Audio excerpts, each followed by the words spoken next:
Então, queridos, já vamos registrando a nossa alegria nessa noite especial da Trindade, quando temos conosco celebrando nossos adolescentes e pré-adolescentes. Sempre uma alegria a presença deles conosco, dirigindo as celebrações também, nos dá sempre uma alegria maior. Nos vemos também inseridos na vida comunitária, os vemos também crescendo, não apenas em estatura, mas crescendo também na comunhão com o nosso Deus. Então, agora sim, queridos, vamos fazer a leitura que nós temos para esta noite do Evangelho de Mateus. Mateus, capítulo 28, versos 16 a 20. Mateus, capítulo 28, versículos 16 a 20. Eu convido a igreja para que nós façamos essa leitura juntos, uma leitura comissional e alcançando a todo mundo. Não é só para a pastora que está lendo, não. Então, nós vamos fazer juntos essa leitura. Evangelho, então, de Mateus, a partir do versículo 16 até o versículo 20. Juntos, então. Os 11 discípulos foram para a Galileia e chegaram ao monte que Jesus tinha indicado. E quando viram Jesus, o adoraram. Mas alguns tiveram suas dúvidas. Então Jesus chegou perto deles e disse: Deus me deu todo o poder no céu e na terra. Portanto, vamos por todos os povos do mundo e façam com que sejam meus seguidores, batizando esses seguidores em nome do Pai, do Filho e do Espírito Santo, e ensinando-nos a obedecer tudo que tenho ordenado a vocês. E lembrem disso, eu estou com vocês todos os dias até os fins dos tempos. A igreja então pode se sentar.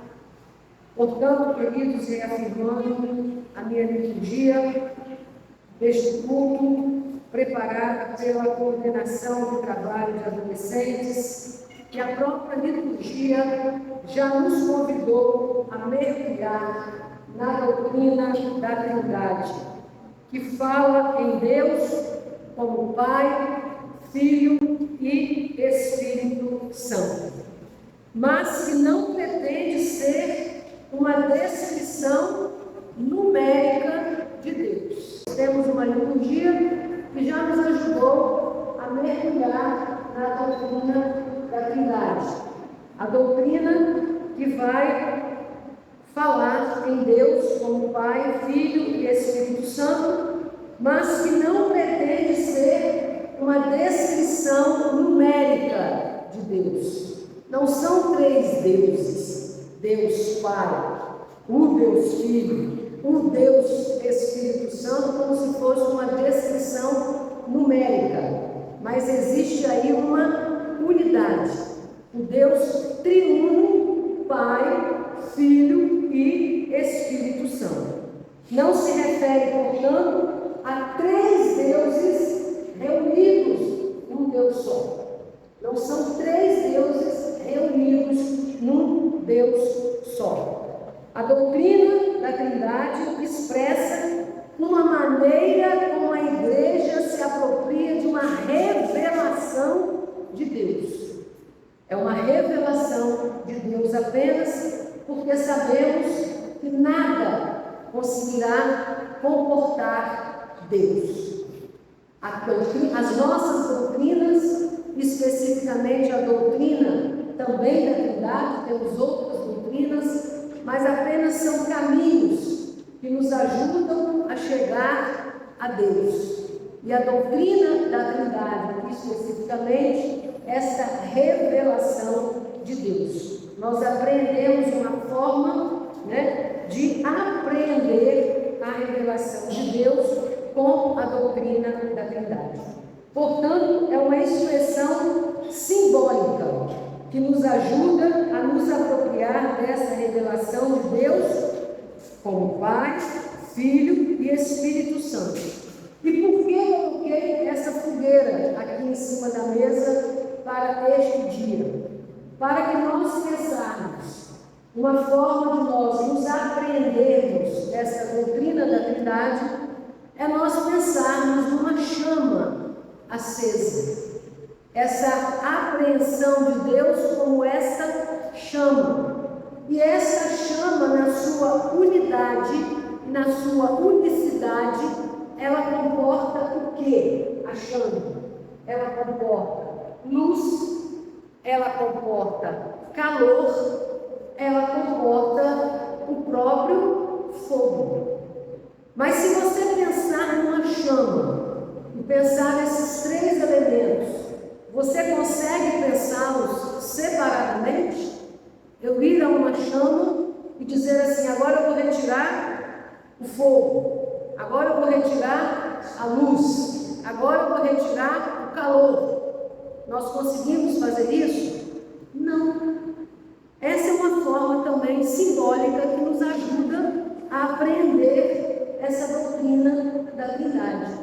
Esse Deus, essa chama que comporta esse fogo, esse calor, mas que nós não podemos separar esses elementos. São formas simbólicas.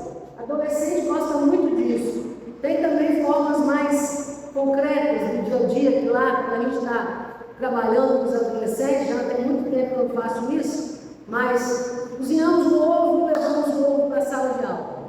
Chega lá e cortamos o ovo. O que é que nós temos no ovo? Essa unidade. Mas se a gente abre o ovo, ali nós vamos encontrar a casca, a gema, a clara. Mas que são elementos que, se eu separo a clara, deixou de ser ovo. Se eu separo a gema, deixou de ser ovo. Se eu separo a casca, deixou de ser ovo. Então, são formas da gente, com as crianças, adolescentes, trabalhar essa questão da doutrina da Trindade, que nos ajuda a compreender, essa revelação de Deus. Esse Deus que se revela. O Deus no qual professamos a nossa fé, não cabe nenhuma tentativa de defini-lo. Por isso, apenas uma apreensão. De forma nenhuma, a magnitude de Deus é tal que, por mais que quiséssemos, não conseguiríamos como definir essa questão. Portanto, queridos, o máximo que conseguimos fazer é acolher a revelação de Deus. Ao confessar Deus como Pai, Filho e Espírito Santo, o que a igreja faz é expressar os modos de revelação que a nossa fé acolhe como revelação de Deus. Deus revelado no Pai Criador, Deus revelado no Seu Filho, Deus revelado no Espírito Santo. Esses modos de revelação de Deus, a maneira como essa revelação se dá no mundo e na igreja, e as respostas que cada um de nós dá a essa revelação. Portanto, nós vimos no texto do Evangelho de Mateus que Jesus, após a ressurreição, aparece aos discípulos. Esse diálogo que Jesus tem com os discípulos, o evangelista nos coloca ele depois da ressurreição de Jesus. Portanto, é um momento, então, em que Jesus, após a ressurreição, aparece aos discípulos e dá aos discípulos uma promessa que acalentaria os discípulos naquele momento. Tanto era difícil a situação dos discípulos que alguns, diz o texto, alguns duvidaram. Claro, vimos Jesus levado ao madeiro, crucificado, colocado no sepulcro, e agora ele está aqui conversando conosco. Ao mesmo tempo há uma referência e ao mesmo tempo também uma dúvida. Assim também é a nossa fé. Nós vivemos momentos em que também duvidamos. É hipocrisia dizer que nós temos uma fé tão inabalável que em momento nenhum a gente tem um momento de instabilidade. Claro que não. Todos nós temos esses momentos de instabilidade. E lá no Evangelho de Mateus, Jesus, após a ressurreição, aparece aos discípulos e confirma o quê? A sua companhia permanente. Eis que estarei com vocês todos os dias. Então, ao mesmo tempo que eles viram aquele Cristo ser crucificado, recebem do Cristo agora ressurreto a mesma promessa. Eis que estarei com vocês para todo o sempre. E, confirmando essa companhia viva a acompanhar os discípulos, ele profere a comissão batismal, que diz o quê?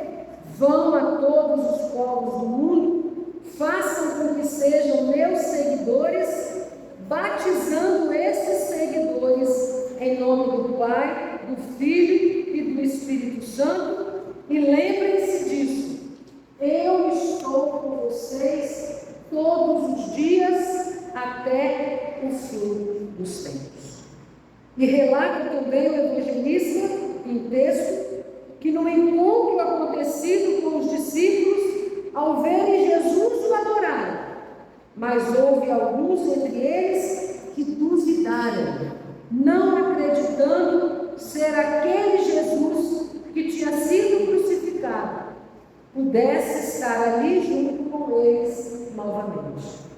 Isso nos mostra que a fé não é reservada para pessoas que têm todas as respostas. Como é que a gente dá o nome aqui? As pessoas que têm todas as respostas? Gênio, o que mais? Bom, inteligente. Mas aquele que sabe todas as respostas, quase sempre é o sabichão da história, né? É o sabichão. Aquele que sabe tudo, acha que sabe tudo, né? Então, isso nos mostra que a fé não é reservada a pessoas que têm todas as respostas, só aos inteligentes, só aos gênios, só aos que sabem tudo. A fé não é reservada apenas a essas pessoas. Jesus não chamou discípulos perfeitos. Jesus não chamou discípulos perfeitos. Jesus chamou pessoas que ainda tinham dúvidas. Gente, é um texto tão pequenininho esse texto que nos ensina tanta coisa. Jesus não chama só os sabichões, aqueles que sabem tudo, os mais inteligentes, né? Jesus chamou aqueles que duvidaram. Jesus chamou pessoas imperfeitas. E assim também nós, na nossa imperfeição, somos chamados por Deus. Pessoas que tinham dúvidas, medos e inseguranças. Características muito próprias da adolescência: dúvida, medo, insegurança, mas que alguns de nós também carregam isso aí no bolso por muito tempo, né? E quem sabe até vamos carregar para a vida toda. Mas conseguimos carregar em grau um pouquinho menor quando amadurecemos do que o grau dos nossos adolescentes, que também têm seus medos, suas dúvidas, suas inseguranças. Talvez alguns de nós estejamos assim hoje, cheio de medo, cheio de insegurança, cheio de dúvidas. Temos fé, mas também temos perguntas. E isso é saudável, ter a nossa fé, mas também termos perguntas. Acreditamos em Deus, mas às vezes nos perguntamos por que certas coisas acontecem na nossa vida. E associamos esses medos e inseguranças à ausência de Deus na nossa vida. Mas a fé nos lembra o quê? Eis que estarei com vocês sempre. Então, nós vivemos nesse contexto também, mas sempre precisamos nos lembrar, né, desse Jesus que diz àqueles discípulos inseguros, com medo: eis que estarei com vocês sempre. Também diz isso para nós hoje. A boa notícia naquele dia, ela perdura até hoje. Qual é a boa notícia? Eis que estarei com vocês sempre. Essa foi a boa notícia de Jesus, que serve para nós até hoje. Jesus não desistiu daqueles discípulos. Ele primeiro disse isso, né? Que era para eles virem com ele, que ele estaria com eles sempre. E depois faz o quê? Vão, sejam meus seguidores, batizando em nome do Pai, do Filho e do Espírito Santo.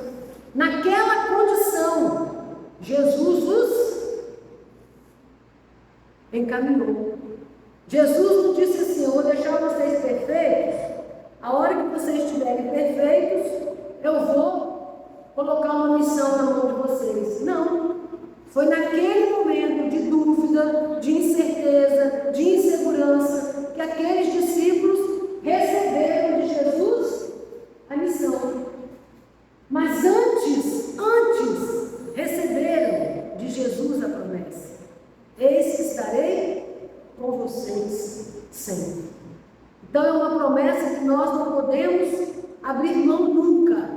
E essa promessa ninguém tira de nós, porque ela nos foi dada na garantia do nosso Senhor Jesus Cristo. Portanto, queridos, a boa notícia de Jesus naquele dia, ela perdura até hoje. Jesus não desiste de nenhum de nós. Assim como ele entregou uma missão importante àqueles discípulos, a missão de batizar e fazer outros discípulos, Jesus também nos dá essa missão, garantindo que faria companhia a eles em todas as circunstâncias. Podemos aqui dizer que Jesus foi um grande incentivador. Então, quando nós estamos diante de uma pessoa, ou nos momentos que nós mesmos nos encontramos frágeis, débeis, cheios de medo, nós vamos receber palavras de incentivo. Nós precisamos trocar essas palavras de incentivo entre nós. Foi o que nós começamos o nosso culto fazendo, não foi assim? Trocando palavras de incentivo entre nós. E a comunidade nisso. Pessoas trocando palavras de incentivo umas para as outras, no reconhecimento dos nossos momentos de debilidade. Eles variam. Tem hora que sou eu que estou débil, preciso de uma palavra de incentivo. Tem hora que a irmã que está débil precisa de uma palavra de incentivo. E nós vamos cultivando palavras de incentivo para serem dadas a outros. Como? Na graça e na comunhão com o nosso Deus e com a comunidade. Portanto, queridos, esse incentivo de Jesus ainda permanece disponível para nós nos dias de hoje. Vão, façam discípulos, batizando-os em nome do Pai, do Filho e do Espírito Santo. São as palavras de Jesus que se configuram uma das passagens mais bonitas sobre a Trindade, uma forma de revelar Deus, Pai, Filho e Espírito Santo. A doutrina da Trindade nos ajuda a revelar esse Deus, o Pai, que nos criou, que nos ama, esse Deus Filho, que veio ao mundo para mostrar o rosto do amor de Deus e a graça da salvação que Ele nos dá, e o Espírito Santo, que nos fortalece, nos consola, nos guia todos os dias, garantindo a presença de Deus entre nós. A doutrina da Trindade, portanto, nos ensina que Deus é Então, queridos, dizer que eu tenho fé em Deus significa eu quero viver em comunhão. Porque o próprio Deus é a revelação de uma comunhão. Pai, Filho e Espírito Santo. Deus também não é solidão. Pelo contrário, Deus é amor que se doa continuamente. Para eu me doar, tem que ter alguém para fazer isso. Se eu estiver sozinho, vou viver no altruísmo e tal, só vou querer doar para mim mesma. Então a comunhão me chama a essa experiência da doação. Uma doação de Deus não o faz menor. Pelo contrário, ela é multiplicada em quem recebe. Por isso agora, novamente a nossa atenção para uma chama. Se eu tenho uma chama e boto um outro material para tirar um pouco daquela chama, no momento que eu tirei a chama original diminuiu? Pense numa vela agora. Estou com uma vela acesa, uma vela apagada. Pego a vela acesa, acendo ali naquela chama primeira. O que eu passo a ter? Duas chamas. Essa chama original diminuiu? Não. É assim. Assim é o nosso Deus. Assim Ele nos chama a esse gesto de doação. E na medida que vamos doando, não nos diminuímos. Pelo contrário, na medida que vamos doando, nós vamos ampliando a primeira chama. Quem era a primeira chama? Na nossa analogia? O próprio Deus. Na medida que nós vamos acendendo ali, vamos multiplicando essa chama divina. Essa é a graça da vida comunitária. E assim como é Deus, assim também nós somos chamados. Chamados a viver numa comunhão de amor com Deus, criados à sua imagem e semelhança. Também não fomos feitos para viver isolados. Se Deus se doa, se multiplica, reparte, nós também somos chamados a espalhar a chama do amor, construindo relacionamentos saudáveis. Então, cada vez que um relacionamento se estabelece, o amor de Deus vai se dividindo. E talvez vocês, queridos, adolescentes e pré-adolescentes, possam pensar que isso não é para vocês, mas é sim.